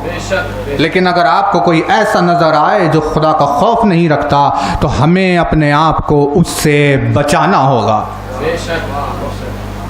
کیا حقیقت ہے، توجہ نا۔ اور آپ کو یہ ماحول مل رہا ہے آج کا دنیا کا، جس میں ہم انسان کو اس کے وقار اور منصب سے، جاہ و حشم سے، آل و اولاد سے، دوست و احباب سے، اس کے معاشرے سے، اس کے اطراف سے، اس کی بات چیت سے یا اس کے لباس وغیرہ سے نہیں پہچان سکتے۔ ہمیں آج یہ پیمانہ سامنے آیا کہ بھائی غور سے دیکھیں کہ وہ کون ہیں جس میں خوف خدا پایا جاتا ہے۔ بھائی توجہ، یعنی ہم آپ کے سامنے اب ہم ممبر پر بیٹھے ہوئے ہیں، تو ہمارا ممبر پر بیٹھنا آپ کے لیے دلیل نہیں بن گیا کہ آپ بے خوف ہو کر آرام سے رہے، بلکہ عزادار اور سامع ہونے کے اعتبار سے آپ کو غور سے دیکھنا ہوگا کہ جو ممبر پر ہے اس میں خوف خدا بھی پایا جاتا ہے یا نہیں۔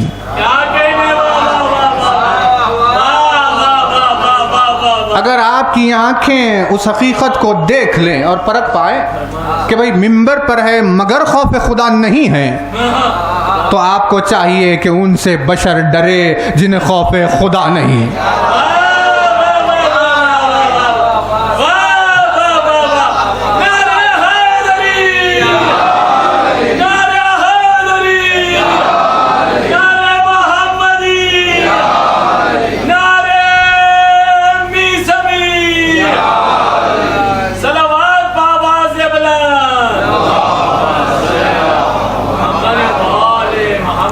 کس حقیقت کو سامنے رکھا، کس حقیقت کو سامنے رکھا، کتنی گہری بات کہی۔ دیکھیے اگر اس کو آپ لے جا کر کردار اہل بیت سے جوڑیں تو آپ کو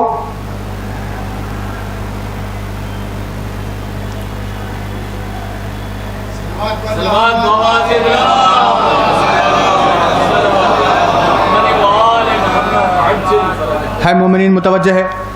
بات آگے کرے۔ دیکھیں لکھا یہ مصرع ہے نا۔ اب دوسری طرف آپ کو یعنی یہ لے جا کر کس طرح کردار سے باندھنا ہوگا۔ ہماری زندگی میں دو صورتیں سامنے آئے گی۔ ایک وہ صورت جب ہماری اس شخص سے ملاقات ہوئی جس کے دل میں خوف خدا نہیں ہے۔ تو اب یہاں اس مصرعے میں جو منظر لکھا انیس نے کہ دانائی اس میں ہے کہ اس شخص سے ڈرے اور ہم اپنا دامن بچا کر چلے جائیں۔ سلامت اس شخص سے ڈر کر ہم اپنے دامن کو بچا کر لے کر چلے جائیں۔ ایک دوسری صورت ہماری زندگی میں یہ آتی ہے کہ جب ہمارا سامنا اس شخص سے ہو جاتا ہے جس میں خوف خدا نہیں پایا جاتا، لیکن اس موقع پر ہمارے لیے ایک لمحے کا ڈر بھی جائز نہیں ہوتا۔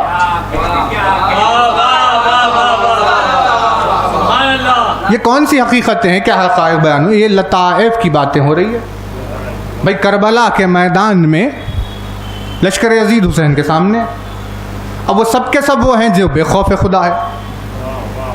ان میں ایک بھی نہیں ایسا جس کے دل میں خدا کا خوف ہو۔ لیکن دانائی کس میں؟ مولا نے بھی اپنے فرمان میں بیان کیا کہ اگر تمہیں ایسا کوئی ماحول نظر آئے جو خدا کے کا خوف نہیں رکھتا اور اگر وہ اپنے گناہوں میں مصروف ہے تو دامن کو بچاؤ، فوراً وہاں سے نکلو، ہے نا۔ لشکر یزید میں ایک بھی نہیں تھا جس کے دل میں خدا کا خوف ہو۔ جب یہ سب تھے تو اب سید الشہداء کو کیا چاہیے تھا کہ بھئی یہ سب خدا کا خوف نہیں رکھتے، لہٰذا ہم اپنے دامن کو بچائیں، ان سے دور چلے جائیں، یہی ہونا چاہیے۔ لیکن جب سامنے سب کے سب جو خدا کا خوف نہیں رکھتے ہیں آئے ہوئے ہیں کہا کہ اب یہ وہ منزل ہے کہ جہاں ایک لمحے کا ڈر بھی تمہارے دل میں نہیں ہونا چاہیے. تو پھر اب فرق کیا ہے؟ اب ان دونوں ملاقاتوں میں فرق کیا ہے؟ کہ پہلی ملاقات جس میں تمہیں اپنا دامن بچا کر نکل جانا چاہیے وہ ہے تمہاری اپنی زندگی، وہ ہے تمہاری اپنی پرہیزگاری کا سبب، جس میں تمہیں ان لوگوں سے ڈرنا چاہیے جو اللہ سے نہیں ڈرتے. لیکن جب حق اور باطل کا معرکہ آ جاتا ہے،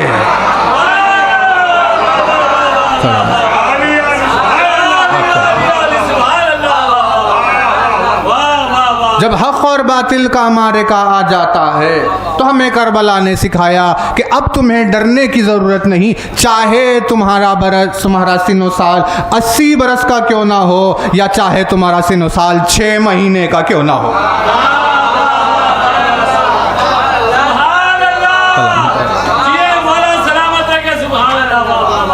یعنی یہ جو فرامین کو جمع کر دیا ایک ساتھ کہ علی نے جہاں شجاعت کی ترغیب دلائی کہ دیکھو تمہیں بے خوف ہو کر آگے بڑھنا چاہیے، اور وہی علی کی زبان سے یہ الفاظ نکلے کہ ایسی محفل نظر آئے تو فوراً اپنا دامن بچاؤ اور وہاں سے چلے جاؤ، کہا ان کے سامنے نہ آؤ، ان کے ساتھ نہ جڑ جاؤ. یعنی ایک مقام پر علی کی باتوں سے ہمارے دل میں خوف پیدا ہو رہا ہے، ایک مقام پر علی کی باتوں سے ہمارے دل میں شجاعت پیدا ہو رہی ہے.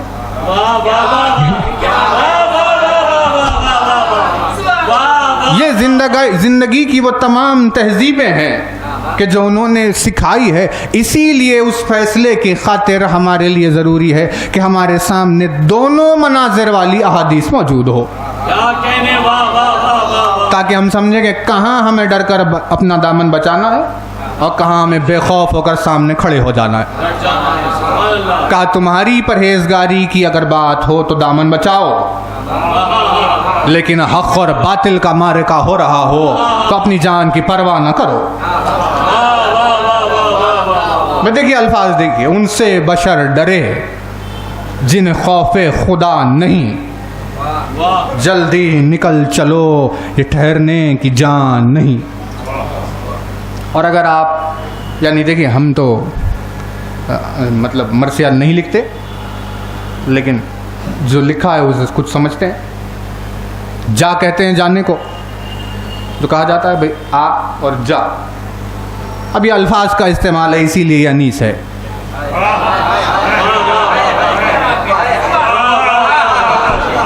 کس طرح کہاں پر کسے لا کر رکھ دے، اسی لیے یہ انیس. کہا ان سے بشر ڈرے جنہیں خوف خدا نہیں، جلدی نکل چلو یہ ٹھہرنے کی جان نہیں. باندھا الفاظ. ایک اور مصرع آپ کی خدمت میں عرض کریں پھر مجلس تمام کریں گے انشاءاللہ. کل اسے پھر آگے بڑھائیں، دو مصرع اور انشاءاللہ پھر آگے بڑھائیں گے. تو اس نے فیصلہ کیا کہ بھئی یہ تو بہت پورا شب ماحول ہے، ہمیں یہاں سے جانا ہے. اور اس دل میں اس نے کہا ان سے بشر ڈرے جنہیں خوف خدا نہیں، جلدی نکل چلو یہ ٹھہرنے کی جان نہیں. اور اب اس کے بعد جو منظر 2-4 گام بڑھ کے یہ سوچا وہ نامور، 4 قدم آگے چلا گیا اور اس کے بعد اب سوچنے لگا. 2-4 گام بڑھ کے یہ سوچا وہ نام، مظلوم کی دعا میں ہے ہر طرح کا اثر. یعنی اس کے شعور کا تذکرہ چل رہا ہے کہ وہ یہ فیصلہ اس نے اپنے دل میں کیا کہ ہمیں یہاں سے چلے جانا چاہیے، لیکن کچھ قدم آگے جانے کے بعد اپنے ضمیر میں غور کرنے لگا. یہ جو ضمیر کبھی کبھی غور کرتا ہے، بہت توجہ ہے، یہ جو ضمیر کبھی کبھی غور کرنے لگتا ہے، یہ در حقیقت میں پروردگار عالم دل کے دروازے کو کھٹکھٹا رہا ہوتا ہے.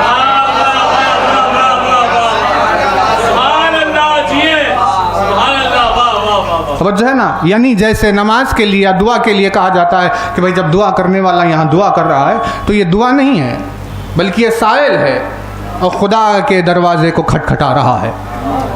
تو مولا فرماتے ہیں دیکھو جب تم دعا کر رہے ہو تو کرتے رہو، چاہے دروازہ بند کیوں نہ ہو، دعا کرتے رہو، کھٹکھٹاتے رہو. کیونکہ کھٹکھٹاتے کھٹکھٹاتے کھٹکھٹاتے بار بار کھٹکھٹانے سے آخر دروازہ کھل ہی جاتا ہے. مولا فرماتے اسی لیے دعا کو اپنی روکو مت، کرتے رہو کرتے رہو کرتے رہو، کیونکہ بار بار دستک سے دروازہ کھل جاتا ہے۔ لیکن دیکھیے کتنی زیادہ متضاد کیفیت ہے بھئی، بندے کا اس کے دروازے پر کھٹکھٹانا اور توحید کا کسی کے دل پہ آ کے دستک دینا، اور دو چار گام آگے بڑھنے کے بعد جو اس کے ضمیر میں یہ کروٹ پیدا ہوئی، یہ پروردگار عالم کی دستک تھی جو اس نے اس کے دل پہ دی، اور جیسے ہی دستک توحید کو محسوس کیا اس نے اپنے دل کا دروازہ کھولا۔ کہاں سے کہاں بات چلی گئی بھائی، دعا کرنے والا دستک دے رہا تو اس سے مراد کیا ہوتی ہے؟ بہت توجہ ہے، اس سے مراد ہوتی ہے اس کی خود کی اپنی نفس، کہ جس کسی تکلیف میں گرفتار ہونے کے بعد وہ دعا کرتا ہے پروردگار دولت دے دے، جائیداد دے دے، صحت دے دے، عافیت جو بھی ہو، یعنی مرکز اس کی دعا کا اس کی ذات ہوتی ہے کہ بھئی میں یہ پریشانی میں ہوں، تو مجھے نجات دے، اسی لیے بندہ اس کے دروازے پر دستک دیتا ہے۔ لیکن جب وہ کسی کے دروازے پر دستک دیتا ہے تو دستک کے پیچھے خدا کی ذات نہیں ہوتی، بلکہ وہ دستک سے شعور حسینی دلانا چاہتا ہے۔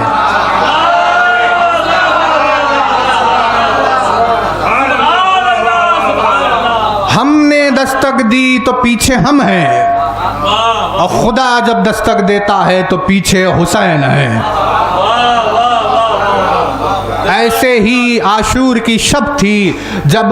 ٹہلتے ہوئے یہاں سے وہاں سوچ رہا تھا تو قلب حر پر توحید نے دستک دی۔ حر کے قلب کا دروازہ کھلا اور حر نے دیکھا کہ خداوند عالم مجھے شعور حسین دلانا چاہتا ہے۔ اب الفاظ آپ کے حوالے ہے، بندہ اس کی بارگاہ میں دستک دے تو کچھ اور، بھائی بندہ تو ہوتا ہی ضرورت مند و محتاج ہے، دستک دینا تو اس کا کام ہے۔ کلام لیکن آخر وہ بے نیاز کسی کے دل پر کیوں دستک دے؟ وہ بے نیاز دستک دے کر اپنی محبت کا اظہار کرتا ہے تاکہ شعور پیدا ہو اس کی بے نیازی کا، جس بے نیازی کا نام حسین ہے۔ جزاک اللہ سبحان اللہ۔ دو چار گام بڑھ کے یہ سوچا وہ نامور، مظلوم کی دعا میں ہر طرح کا اثر، مظلوم کی دعا میں ہر طرح کا اثر، کیا کہنے، یعنی دعا کرنے والا، دیکھیے انسان بھاگتا ہے ظلم سے ڈر کر، مصیبتوں سے ڈر کر، یہ باتیں ہیں کسی الگ لیول کی، کیا کہنے، واہ واہ واہ واہ، یہ عوام میں پائی نہیں جاتی۔ بے شک بے شک، جیسے امام نے قرآن کے لیے بیان کیا، قرآن کی آیتیں ایک ایک آیت میں 4 باب ہوتے ہیں، 4 باب۔ مولا فرماتے پہلی ہوتی ہے عبارات، جو لکھا ہوا، لٹرلی لکھا ہوا، فرماتے ہیں یہ عوام کے لیے۔ پھر اسی آیت میں ہوتے ہیں اشارات، یہ خواص کے لیے ہے۔ پھر اسی آیت میں ہوتے ہیں لطائف، یہ اولیاء کے لیے ہے۔ پھر اسی آیت میں ہوتے ہیں حقائق، یہ انبیاء کے لیے ہوتے ہیں۔ یعنی ایک آیت ہے الحمدللہ رب العالمین، اسے 4 لوگ جب پڑھیں گے تو 4 الگ باتیں نکلے گی۔ عوام صرف عبارت دیکھے گی، خواص اس میں لطائف دیکھیں گے،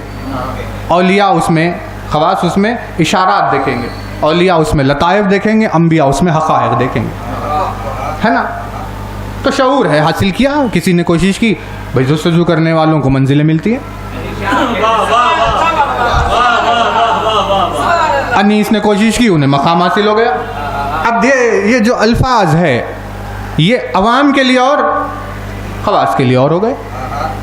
مظلوم کی دعا میں ہر طرح کا اثر، ظلم سے ڈر کر، مصیبت سے ڈر کر انسان بھاگ گیا کہ بھئی ہم بچ گئے، لیکن خداوند عالم نے کہا جب تم خوش و خرم و آرام سے عیش و عشرت میں رہو گے تو تمہاری دعاؤں کا اثر الگ، اور جب تم مصیبتوں اور تنگ دستیوں اور پریشانیوں میں رہو گے تو تمہاری دعاؤں کا اثر الگ۔ نہیں توجہ نہیں کر رہے۔ دیکھیے ہم آگے کا مصرع نہیں پڑھیں گے کل ہی انشاءاللہ، لیکن توجہ رہے، خوش انسان جو اپنی زندگی سے خوش و خرم ہوتا ہے وہ کیا مانگے گا بتائیے؟ اس کے مانگنے میں کیا کیفیت ہوگی؟ ایسے مانگتا ہے مانو جیسے مانگنا احسان ہے کہ بھئی دینا ہے تو دے دو ورنہ نہ دو، ایسے مانگ رہا ہے۔ لیکن جب ٹوٹا ہوا دل مانگتا ہے تو درد و تاثیر کے ساتھ مانگتا ہے، جس میں سمجھ میں آتا ہے کہ ہاں بندہ مانگ رہا ہے۔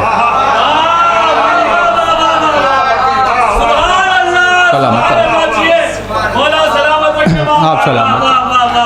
یعنی اب ایک عنوان کھل گیا، ایک مضمون کھل گیا دعا کے اثر کا،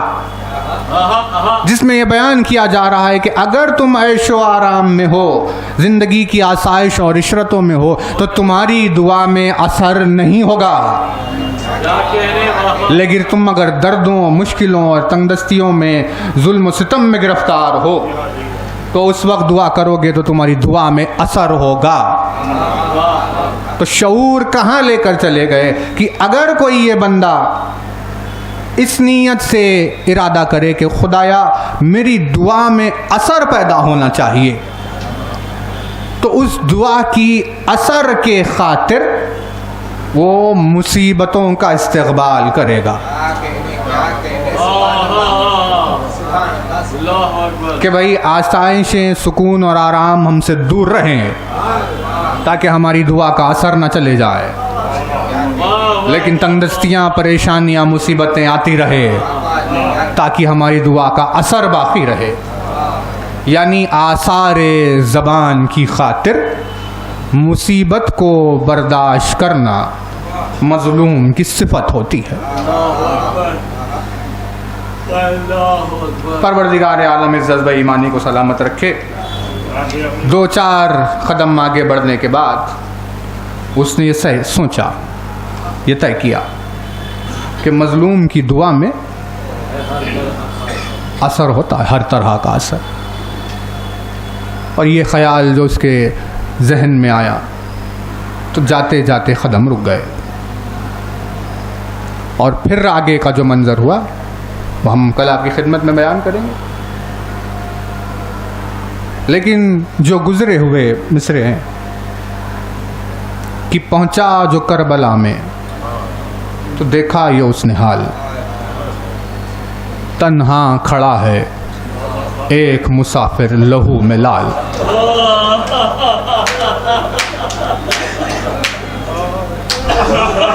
عجب انداز ہے اس مصیبت کا جو بیان کیا گیا۔ دیکھیے تنہا کھڑا ہونا خود اپنے آپ میں ایک مصیبت ہوتی ہے۔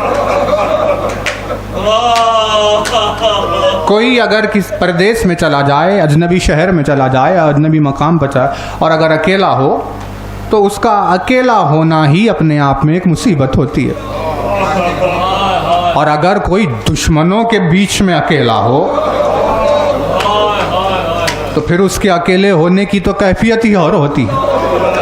کہ جہاں نگاہ سے دیکھ رہا ہے کوئی ایک بھی دوست نظر نہیں آ رہا، جہاں حسین کی آنکھ دیکھ رہی ہے وہاں خون کے پیاسے قتل کرنے والے نظر آ رہے ہیں۔ ایسے دشمنوں کے درمیان میں حسین اکیلے کھڑے ہوئے تھے، اور اس تنہائی کے اوپر ظلم بالائے ظلم یہ ہوا کہ تنہا کھڑا ہے ایک مسافر لہو میں لال، یعنی اب صرف اکیلا کھڑا ہوا نہیں ہے بلکہ دشمنوں کے نرغے میں تنہائی میں کھڑا ہوا بھی ہے، سر سے پیر تک زخمی بھی ہے، مجروح ہے، اور سارا تن اس کا لہو میں ڈوب چکا ہے۔ یہ سبب ہے کہ جس کی وجہ سے امام وقت نے زیارت ناہیہ میں سلام عرض کیے، ان سلاموں میں ایک سلام عجب کیفیت کا تھا جس میں امام کا سلام ہے، میرا سلام حسین کی تنہائی کے اوپر۔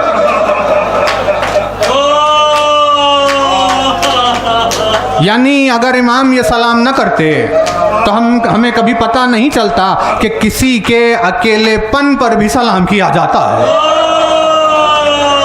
کسی کی تنہائی پر بھی سلام کیا جاتا ہے۔ کتنا تنہا ہوگا وہ جس کی تنہائی کو امام کا سلام بھیجا جا رہا ہے۔ کا میرا سلام حسین کی تنہائی کے اوپر۔ اب جو اس میں جستجو کوشش ہوئی کہ اس تنہائی کے پیچھے اسباب کیا ہے، تو کائنات و کونین میں حسین جیسا کوئی تنہا نہیں ہے، اسی لیے امام نے حسین کی تنہائی پر سلام بھیجا، کیونکہ اگر کوئی اکیلا ہو جائے، تنہا ہو جائے، تو اپنے مقام میں اکیلا رہتا ہے، لیکن حسین وہ تنہا ہے جس کے اطراف میں لاکھوں کا لشکر موجود تھا لیکن ایک مدد کرنے والا نہیں تھا۔ لاکھوں کی تعداد کے بیچ میں رہتے ہوئے تنہا رہ جانا، ایسا صرف ایک ہی تنہا ہے۔ ایک اور سبب اس کا سامنے آیا کہ کیوں امام نے تنہائی پر سلام کیا ہوگا، کہ وہ اسی لیے کیونکہ جب بھی کوئی تنہا ہوتا ہے تو چاہے دنیا میں کتنا تنہا کیوں نہ ہو جائے، چاہے کتنا ہی پردیس اور دور مقامات پہ کیوں نہ چلا جائے، کتنا ہی اکیلا کیوں نہ پڑ جائے، لیکن کبھی بھی پانی کے سوال پر اسے پلٹایا نہیں جاتا۔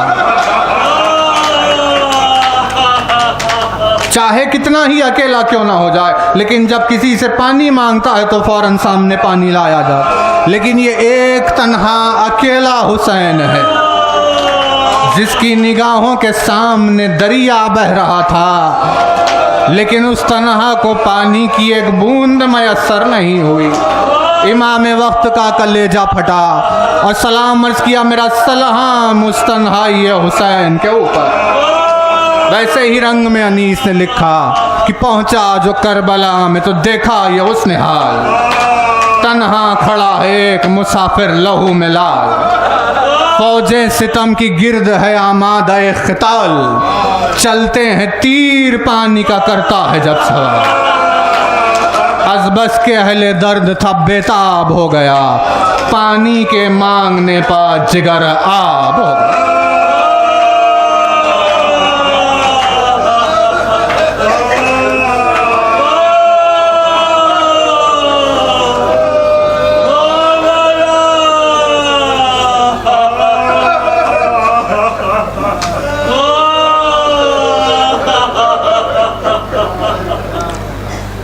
مومنین کی خدمت میں یہ گزارش ہے کہ 7:30 مجلس کا آغاز ہو رہا ہے، 8 بجے انشاءاللہ ہماری تقریر کا آغاز ہوگا۔ آپ سے پابندی وقت کی گزارش کی گئی ہے، مجلس میں 7:30 کے اعتبار سے شرکت فرمائیں۔ ماتم حسین ارمان دل میں اور جگر میں سینہ کا پھل، مٹی پلوٹائے چلے جا حسین کا، مٹی پلوٹائے چلے جا حسین کا، کیوں اپنی فتح پر نہ ہو نازا سپاہ شام، کیوں اپنی فتح پر نہ ہو نازا سپاہ شام، مارا ہے 6 مہینے کا بچہ حسین کا، مارا ہے 6 مہینے کا بچہ حسین کا، سب اپنے رشتہ داروں کی میت کو لے گئے، سب اپنے رشتہ داروں کی میت کو لے گئے، بیوہ سزا رہ گئے لاشا حسین کا، بیوہ سزا رہ گئے لاشا حسین، ہائے ہائے ہائے ہائے ہائے۔ السلام علیکم یا ابا عبداللہ، السلام علیکم یا ابن رسول اللہ، السلام علیکم یا ابن امیر المومنین و ابن سید الوقین، السلام علیکم یا ابن فاطمۃ الزہراء سیدۃ النساء العالمین، خصوصا سیدی و مولاي ابا الفضل العباس یا ابن امیر المومنین ورحمۃ اللہ لعن اللہ متن قتلت ولعن اللہ متن قتلت۔ السلام علیکم یا غریب الغرباء یا معین الصوفاء الفقراء السلطان یا ابا الحسن یا علی ابن موسیٰ رضا رحمۃ اللہ وبرکاتہ، السلام علیکم یا مولانا یا صاحب النصر والزمان الحمان من فتنة الزمان السلام عليك يا شريك القرآن السلام عليك يا خليفة الرحمن السلام عليك يا مظهر الإيمان السلام عليك يا إمام الإنس والجان عجل الله تعالى فرجك وسع الله تعالى مخرجك وظهورك السلام عليكم ورحمة الله وبركاته